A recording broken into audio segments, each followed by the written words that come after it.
You see, for many Christians, any positive outcome, any improbable survival, any minor convenience is immediately slapped with a miracle sticker and attributed directly to the big guy upstairs. Car accident? God saved me. Cancer remission? God healed me.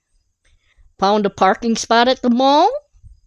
Clearly, God wanted you to have those chunky socks. It's all about the personal experience that somehow in their minds constitutes irrefutable proof of a divine entity. As if God is just lounging in the clouds, casually pressing the Save My Favorite Human button while scrolling through Netflix. But let's be real for a second. If your personal experience is all it takes to prove God, then my personal experience of losing my keys 97 times proves that a mischievous deity enjoys watching me frantically tear apart my apartment. It's subjective, it's interpretive, and it's about as useful as a chocolate teapot for providing actual evidence. Let me tell you a story. And I'm not making this up. This really happened. You probably believe that's a miracle, but this really happened, and I don't attribute it to a God or a miracle. Just look. So let me tell you about a story. It was February 2001. The air was colder than a Baptist preacher's heart after seeing two men holding hands. The roads? A glassy, treacherous sheet of pure, unadulterated nope. This wasn't just a little slick. This was ice skating rink on a highway levels of dangerous. Ambulances were screaming all over the place, busier than a televangelist's accountant on tax day. Now, I was driving my trusty truck. It was a good truck, a solid truck, but it was no match for Mother Nature's icy wrath. My truck decided it wanted to try its hand at figure skating. It parroted, it slid, it achieved aerial supremacy, and then gracefully, if gracefully means violently and catastrophically, flipped itself into a cornfield. Yes, a cornfield. Now, I'd always thought cornfields were for growing corn, not for impromptu gymnastics routines with heavy machinery. But there I was dangling like a forgotten Christmas ornament, suspended by the single most divine intervention of all. My seatbelt. No lightning bolts, no booming voice from the clouds. Just good old-fashioned engineering and a stubborn refusal to become a projectile. The inside of the cab was, well, it was still an inside. Everything else, however, including the windows, looked like a vengeful abstract art installation. I was all scratched up and bruised, but miraculously, the cab had stayed intact around me. I remember the initial shock, the adrenaline coursing through me.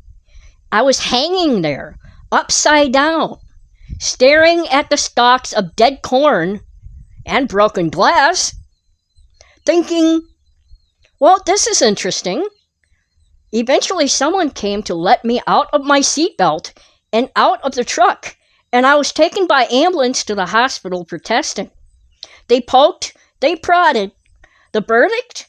Scrapes, bruises, a few tiny shards of glass that probably thought they were decorating me, and a severe case of, oh crap, I almost died. No divine glow. no angelic choir, just the distinct smell of antiseptic and my own adrenaline-fueled terror. I was emotionally scarred, for sure. But physically, nothing seriously wrong. And through it all, of course, I had lots of bruising and scratches and that. I had originally fell on glass that was literally on the ceiling, which was now the floor. When they took that seatbelt off, boom, hit the floor, landed on the broken glass, so I had some cuts in my hands, but severely bruised that day. So, I was emotionally scarred. Yeah, that freaked me out. Sure. But physically, nothing seriously wrong. And through it all, not once did I think, God saved me. I thought, thanks for seatbelts and soft cornfields. I had purposely whipped the steering wheel to go off the side, away from the semi I had originally was sliding towards, and landed myself in a field instead. Thank you, quick thinking and physics. You'd think one near-death experience would be enough for one day, right? You'd think the universe would give me a break. But alas, the universe, or perhaps the God Christians tell me about, apparently has a rather dark sense of humor. And this really did happen. It's so traumatic, but yet you gotta laugh. You gotta laugh at this. My dad, bless his cotton socks, came to pick me up from the hospital in his truck.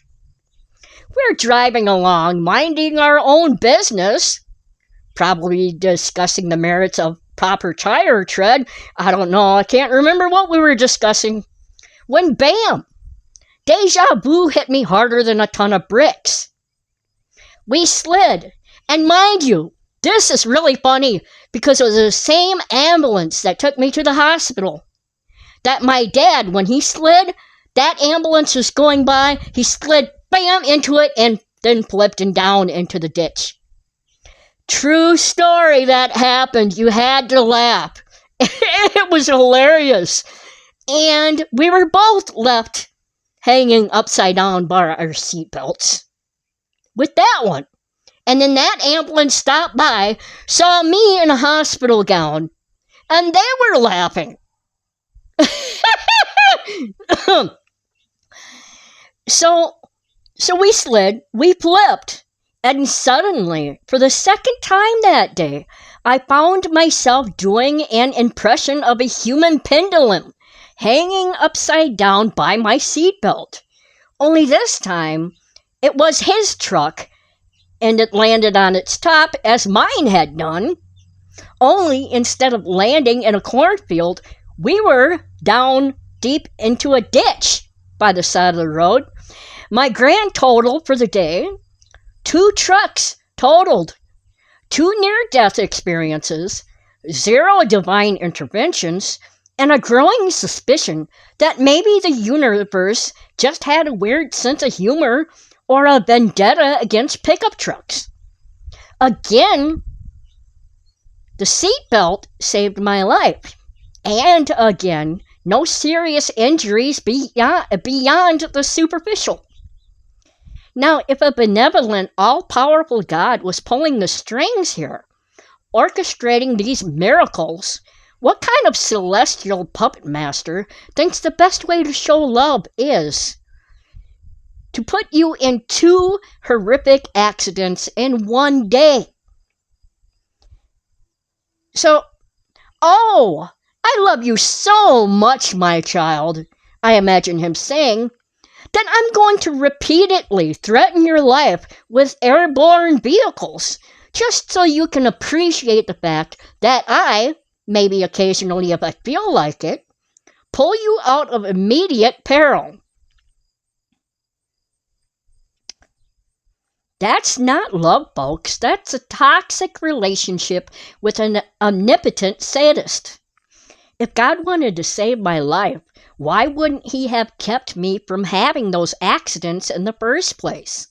If these near-death experiences were supposed to be a lesson or to instill some purpose, in me to serve him, then frankly, God's a terrible teacher, and a terrifyingly selfish one at that. No loving being would intentionally place you in mortal danger to prove a point or demand worship. Now here's the kicker. The truly disturbing part for me, that very same day, on those very same icy roads, other people died. They died. I was lucky, but they died. Their families were planning funerals, mourning unbearable losses, and for me to turn around and say, "Gee, thanks God for saving me," while ignoring the fact that you apparently let others perish, that's not gratitude. That's narcissism on an intergalactic scale. It's the spiritual equivalent of winning the lottery and then complaining about the tax implications while someone else just lost their house. It implies that I was somehow more special, more worthy, more aligned with God's plan than those poor souls who didn't make it. And yes, at the time I was a Christian. Never prayed to a God, though, to, save me, and that I didn't attribute anything to a God. But I was a Christian, but in no way did I think a God saved me from anything. So I was somehow, to do so, for me to thank a God for saving me while others died, that would imply that I was somehow more special, more worthy, more aligned with God's plan than those poor souls who didn't make it. And that, my friends, is not just selfish. It's profoundly cruel.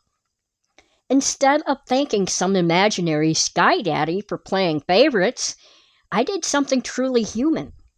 I wrote a news article expressing my sincere sympathies to the families who had lost loved ones that day. Because empathy, unlike divine intervention, is actually real and tangible. My survival was due to a seatbelt, a cornfield, and luck, not some divine preference. To attribute it to God would be to insult the memory of those who died, implying their faith was weaker or their lives less valuable. The same goes for cancer survivors. They say, "God saved me from cancer." They exclaim, they say, "God saved me from cancer," as they exclaim, clutching their prayer shawls and neglecting to mention the brilliant scientists, dedicated doctors, and grueling treatments that actually beat back the disease.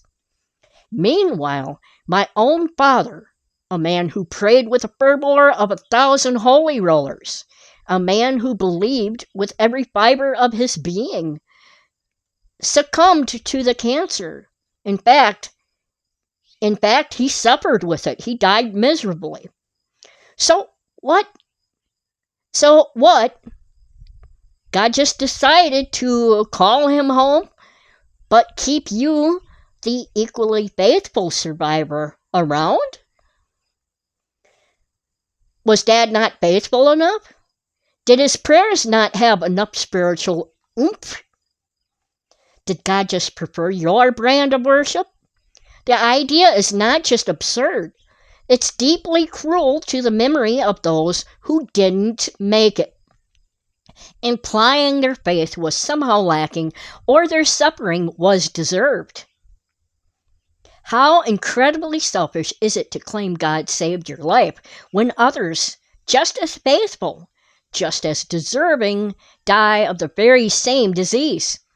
It's a testament to human egocentrism, not divine intervention. Now, let's talk about these personal experiences everyone keeps touting. You know, the kind where someone says, I just felt God's presence. Or things just aligned in such a way. It had to be God. Honey, I've had feelings after eating too much pizza with hot peppers that I wouldn't attribute to a divine intervention. And things aligning, that's called probability. Sometimes the dice roll is in your favor.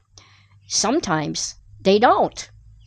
Sometimes you get 2 car accidents in one day and survive.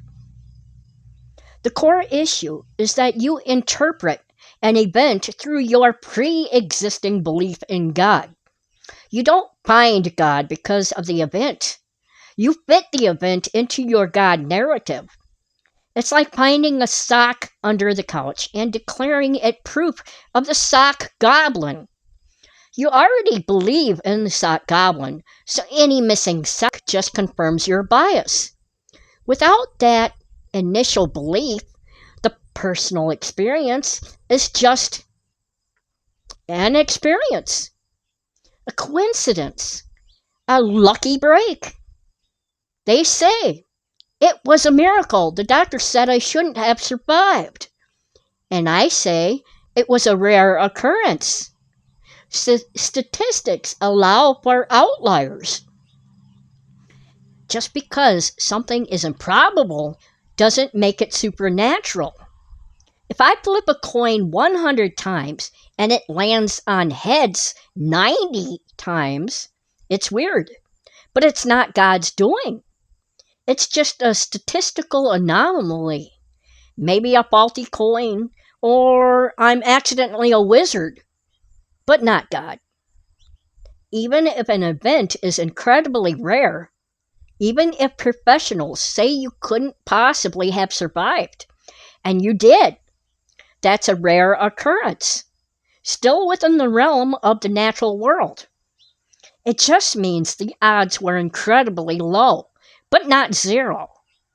Attributing it to God is a fallacy, a leap of faith where evidence should be.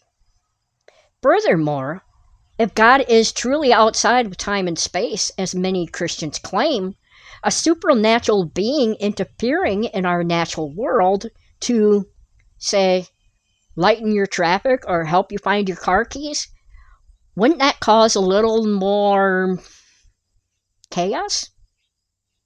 Like a rip in the fabric of reality? A localized black hole? Instead, it's always just a feeling or something just working out. Conveniently subtle, isn't it? Almost as if it didn't actually happen and was instead purely an internal psychological interpretation. The reality is, for a personal experience of God to actually take place, you first need evidence that a God exists. Otherwise, you're just deluding yourself. You're gaslighting your own rationality. You're lying to yourself because of your beliefs. Your survival does not equal God did it. My survival and my dad's in those 2 terrible accidents equals. We were wearing our seatbelts and we got extremely lucky. That's it. No divine hand, just human ingenuity and the fickle finger of fate. Now, for those of you already furiously typing, but God is real, in the comments, bless your cotton socks. You're just proving my point about the circular reasoning inherent in this argument. You believe God is real, so you interpret events as proof of God. It's confirmation bias in its purest form. But to my fellow deconstructionists, ex-Christians, and general skeptics out there, how do you respond when a Christian whips out the personal experience card? Do you politely nod and change the subject? Do you launch into a full-blown epistemological debate about the nature of evidence and subjectivity? Do you just hit block and move on with your day? Do you tell them about your own personal experience, with gravity keeping you from floating off into space? Let me know in the comments below, because sharing is caring, especially when it comes to deflecting divine nonsense. And the conclusion is, so the next time someone tells you they had a personal experience with God and that it's undeniable proof of His existence, just remember, your seatbelt is more real than their celestial messenger. Your doctor is more effective than their divine healer. And your empathy for fellow humans, especially those who suffer, is infinitely more profound than any self-serving miracle story. Personal experiences are, by definition, personal. They validate nothing beyond the subjective belief of the individual having them. They are not evidence. They are not proof. They are just stories we tell ourselves, often to make sense of a chaotic and different universe that, frankly, doesn't care if you believe in it, or it doesn't care if you believe in it or not. I survived 2 horrific accidents that day, not because of God saved me, but because of seatbelts, physics, and sheer dumb luck. And I'm profoundly grateful for those very natural things. So stay skeptical, stay rational, and stay hilarious. Because if we can't laugh at the absurdity of it all, what's left? Do you enjoy my podcast? If you would like to support this podcast, please consider making a monthly donation at the very low price of $3 a month by joining my Patreon and becoming a member. The link is in the description below, and thanks for watching. Bye.